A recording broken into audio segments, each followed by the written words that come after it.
अक्सर ख़वातीन यही सोचती रहती हैं कि अपने घर को वेल ऑर्गेनाइज्ड कैसे रखा जाए, अपनी किचन और घर को किस तरह से जगमगाता हुआ रखें, नीट एंड क्लीन रखें, डिक्लटर रखें। तो बस छोटी छोटी सी हैबिट्स और छोटे छोटे से आइडियाज़ अपनी बहनों के साथ शेयर करूँगी और एक सस्ता सा फार्मूला रेडी करेंगे जिससे हम अपने चूल्हे की डीप क्लीनिंग करने वाले हैं। इसके अलावा आप बर्तनों की भी डीप क्लीनिंग इससे कर सकते हैं। वीडियो पसंद आए तो लाइक शेयर ज़रूर कीजिएगा, चैनल पर नए तो सब्सक्राइब भी कर दीजिएगा। अस्सलाम वालेकुम, कैसी हैं प्यारी बहनें? होपफुली बिल्कुल ठीक होंगी। Welcome back to my channel. आज की वीडियो में वॉश और इग्नोर कीजिएगा। आ जाते हैं टिप नंबर 1 की तरफ।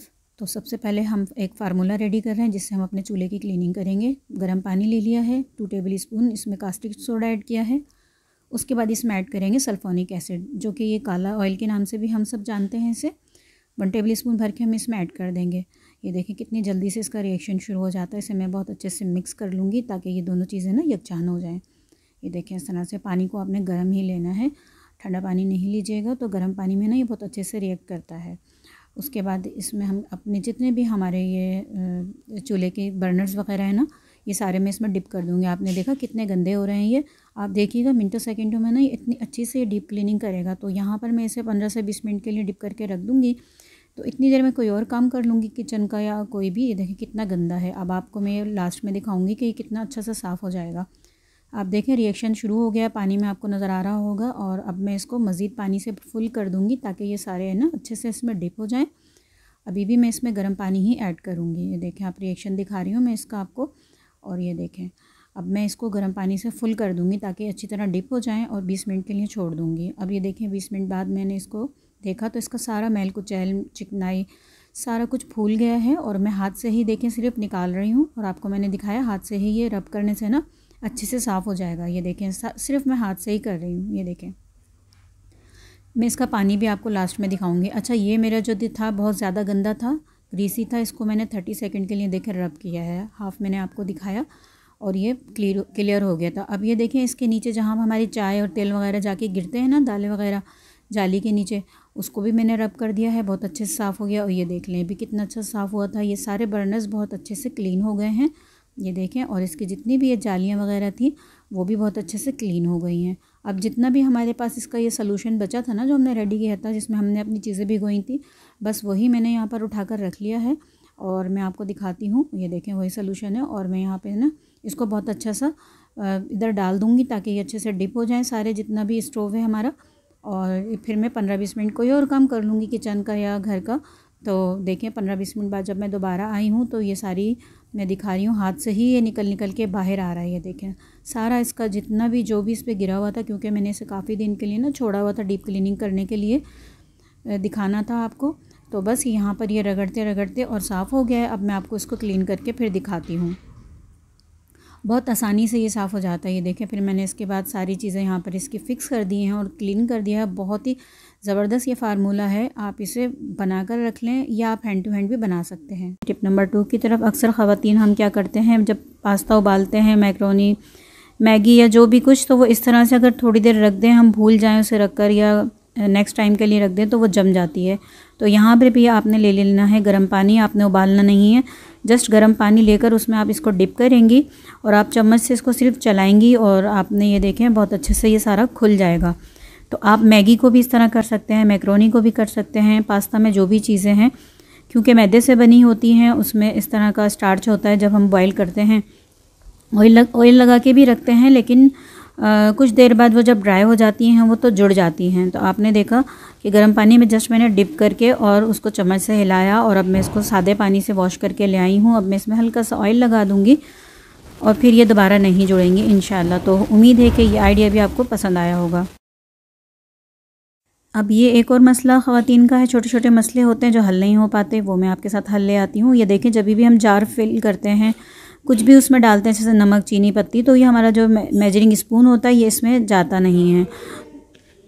तो फिर मैं क्या करती हूँ कि आप ले लें एक रबर बैंड और रबर बैंड को हम यहाँ पर लगाएंगे और साथ में ही ये स्पून लगा देंगे। या अगर आपके पास ये वाला स्पून नहीं है, आप जो भी इसमें स्पून रखते हैं अपने यूज़ के लिए, उसको आप इसी तरह से साइड पर लगा लें और जब आपको ज़रूरत हो इसे निकालें, इस्तेमाल करें और वापस इसको यहीं लगा दें।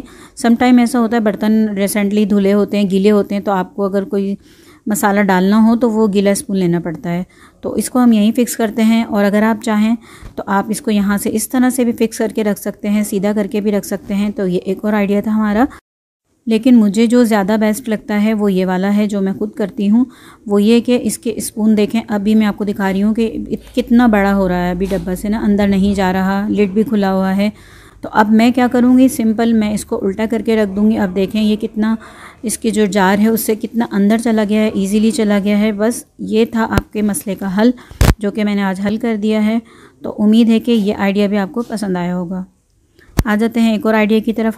कुछ ख़वातीन खड़े होकर झाड़ू लगाती हैं, कुछ बैठकर लगाती हैं। जो खड़े होकर लगाती हैं वो अक्सर क्या करती हैं, बस जल्दी जल्दी लंबे लंबे हाथ मारे जी झाड़ू लग गई। लेकिन मैं अभी आपको दिखाती हूँ बैठने वाली ख़वातीन जो बैठकर काम झाड़ू लगाती हैं वो कितनी सफाई से झाड़ू लगाती हैं। ये देखें, वो एक एक चीज़ उठाती हैं, साइड पर करती हैं, झाड़ती हैं, और ये देखें यहाँ से कितना ये कचरा असल में यहीं पर रह गया। तो ये होता है कि जल्दबाजी के कामों से इस तरह के नुकसानात होते हैं। आप चाहे झाड़ू बैठकर लगाएं या खड़े होकर, लेकिन रूल ये है कि आपने सारे मैट्स उठा के पहले झाड़ लेने हैं। ठीक है जी। अच्छा, अब झाड़ने की बारी आती। कुछ ख़वातीन क्या करती हैं, या तो दीवार पर ठोकती रहती हैं, उनकी डस्ट झड़ जाती है, लेकिन जो इसमें कचरा, बाल, मिट्टी, इस तरह की चीज़ें होती हैं वो इस तरह से झाड़ू से झाड़ती हैं जो कि नहीं निकलती। ठीक है, तो आपने करना यह है, झाड़ू को उल्टा कर लेना है, बहुत अच्छे तरीके से इसको रगड़ रगड़ के, जैसे ब्रश से रगड़ते हैं हम उसी तरह रगड़ना है उल्टा करने के बाद। और अब आप देख लीजिएगा इसका असल कचरा और मैल कुचैल जो इसमें बाल गंदगी थी वो अब निकलेगी। तो उम्मीद है कि ये आइडिया भी आपको मेरा पसंद आया होगा। मैं आपको दिखा देती हूँ अभी, और कितने तरीके सलीके से ये साफ़ सुथरा हो जाएगा। तो अभी ये देख लें आप। और आज की वीडियो भी मेरी बहुत ज़्यादा हिल रही है क्योंकि हाथ से ही बना रही हूँ, कभी कुछ कर रही हूँ, कभी कुछ कर रही हूँ। बस मैं 1-2 दिन में इंशाल्लाह मार्केट जाके अपना ले आऊँगी स्टैंड, तो आप लोगों को ये प्रॉब्लम नहीं आएगी। तो ये देखें, ये आइडिया भी आपको अच्छा लगा होगा। कितना सारा कचरा निकला है। कुछ मैंने मैट के नीचे से निकाल के दिखाया था, वो अलग ही पड़ा हुआ है, ये रहा। और कुछ मैंने आपको मैट के अंदर से झाड़ कर दिखाया है। तो उम्मीद है कि ये सारे आइडियाज़ आपको मेरे पसंद आए होंगे। अच्छा जी, उसके अलावा आपने एक और टिप मैं यहाँ दूँगी आपको। जैसे कि आप झाड़ते जा रहे हैं तो आपने अपने साथ रखना है, हर रूम के डोर पर आपने रख देना है, यानी कि एक ही आपके पास स्क्रैपर होगा या डस्टबिन होगा, आप वो लें और उसको हर रूम के जब आप रूम में झाड़ने जा रही हो तो आपको उसको रूम के डोर पर ही छोड़ देना है। और जैसे ही वहाँ से आप रूम से कचरा निकाल कर लाएं तो आपने उसको डस्टबिन में उठा लेना है। अब ये नहीं कि आप घर के 4 रूम हैं तो आप चारों का कचरा एक साथ इकट्ठे करके और मेन डोर तक लेकर आ रही हैं। इस दौरान घर के हर मेंबर को परेशानी होती है, बीच में कचरे के आना जाना हो रहा होता है, तो आपने, और फिर झाड़ू लगाने में भी देर लगती है। पूरा कचरा समेटते समेटते आप पूरे घर की उसको सैर कराते हुए और मेन डोर पर लाते हैं, तब उठाते हैं। और अक्सर ख़वातीन देखें क्या करती हैं, इस तरह से झाड़ू को क्लियर नहीं करती, बार बार झाड़ती नहीं हैं, बस कचरे के साथ ही, बालों के साथ ही झाड़ू लगाती रहती हैं। तो ये चीज़ गलत है। अच्छा, एक और टिप मैं दे रही हूँ, ये मेरे पुराने सब्सक्राइबर में तो देखी हुई है, न्यू सब्सक्राइबर के लिए है ये मेरी टिप, कि आप अपने अगर हाथ गंदे नहीं करना चाहती, डस्टबिन गंदा नहीं करना चाहती, तो आप डस्टबिन पे ले लें, शॉपर लगा लें इसको। मेरे पास अभी ये छोटा सा ही था क्योंकि कचरा भी कम था। तो इससे क्या होगा, ना ही आपके हाथ गंदे होंगे और ना ही आपका डस्टबिन गंदा होगा। और एक और टिप है, आप इसका बैग देखें रेडी हो गया, अब आप इसको डस्टबिन में डाल सकते हैं। तो उम्मीद है कि ये आइडियाज़ भी आपको पसंद आए होंगे। अच्छा जी, अब आप देख लें, अब जब आप मेन डोर तक पहुंच रही हैं तो अल्हम्दुलिल्लाह कोई भी कचरा नहीं है यहाँ पर। सारा कचरा हम इधर उधर से उठाकर और बैग में डाल चुके हैं। अब यहाँ पर जस्ट हमारे पास 2-4 बाल या 2-4 हमारे पास डस्ट के होंगे यहाँ पे पार्टिकल्स। तो अब आप देख लें कितने अच्छे से क्लीनिंग हो गई है। तो ये छोटी छोटी सी आदत अपनी ज़िंदगी में अपनाएं, अब आप भी सीखें, अपनी बच्चियों को भी सिखाएं, बहनों को सिखाएं। और इस तरह की जो आदत होती हैं, बच्चियां अपने घरों में जाके, अपने ससुरालों में जाके माँ बाप का नाम रोशन करती हैं, तो आपने भी अपनी बच्चियों को यही सब सिखाना है, सलीका तरीका। अच्छा जी, अक्सर हमारे डोर मैट्स होते हैं इस तरह से स्लिप हो रहे होते हैं, तो उनका एक हल ये है कि आप ले लें जनाब ग्लू गन और उसमें पूरी एक स्टिक लगा कर ना उसको अच्छे से गर्म करें और फिर इसके ऊपर आपने लगा देना है, अच्छी तरीके से अच्छे खासे अमाउंट में लगाना है। तो आप ये देखिएगा, और ये जब ठंडा हो जाए ना, आप इसको सीधा करें, सीधा करके और आप इसको इसकी जगह पर लगा दें, तो ये बिल्कुल भी स्लिप नहीं होगा। बनिस्बत उसके कि ये आते जाते आपको इरिटेट कर रहा हो, जब आप आ रहे हो जा रहे हो पैर स्लिप हो रहा हो या आपके शूज़ वगैरह स्लिप हो रहे हो, तो ऐसा इंशाल्लाह नहीं होगा। काफ़ी हद तक ये वहाँ पर अपनी जगह पर फिक्स हो जाएगा। ये देखें मैंने इस तरह से लगाया है, अब ये ठंडा हो गया, मैं इसे लगा दूँगी। उम्मीद है कि ये आइडिया भी आपको मेरा पसंद आया होगा, और अगर एक भी आइडिया आपको पसंद आया हो तो प्लीज़ लाइक शेयर ज़रूर कीजिएगा। चैनल पर नए हैं तो कमेंट भी कर दीजिएगा, सब्सक्राइब भी कर दीजिएगा। अब ये मेरी बहन थी, उन्होंने कल कहा था कि टाटरी से मैं अपना फ़र्श धोती हूँ। रेड कलर का उनका फ़र्श है, तो वो जो है टाइल्स वाला है, आई थिंक टाइल्स वाला होगा उनका।